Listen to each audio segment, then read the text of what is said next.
ఈ ఉడత పొట్టతోటి ఉన్నది, బియ్యం తినడానికని వచ్చింది. మెల్లగా నేను వీడియో తీస్తుంటే చూడండి, అట్లా స్టాచ్యూ లాగా నిలబడ్డది.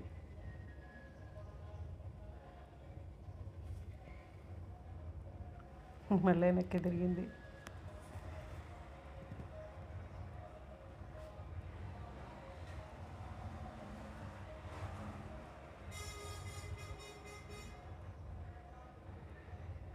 నేను గమనిస్తున్నా అని ముందుకు పోవాలా వద్దా అని ఆలోచిస్తున్నది.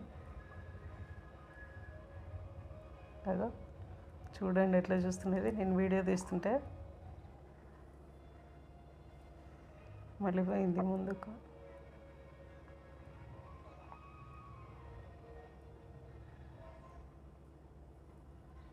కరివేపాకు చెట్టు చాటుకున్నది.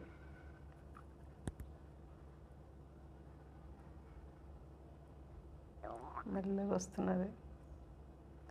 ఆ గిన్నెలో నీళ్ళు ఉంటాయి. ఎప్పుడు పిట్టలు కానీ ఉడతలు కానీ గోడ మీద బియ్యం తిని ఆ గిన్నెలో నీళ్ళు తాగిపోతాయి అన్నమాట. ఎప్పుడు బియ్యం ఉంటాయి ఆ గోడ మీద.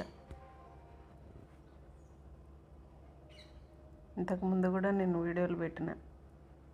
ఎండాకాలంలో అయితే పిట్టలు ఆ గిన్నెలో దొర్లి దొర్లి స్నానం చేసి అవే నీళ్ళు తాగి కడుపుతోటి ఉన్నది ఉడత పాపం.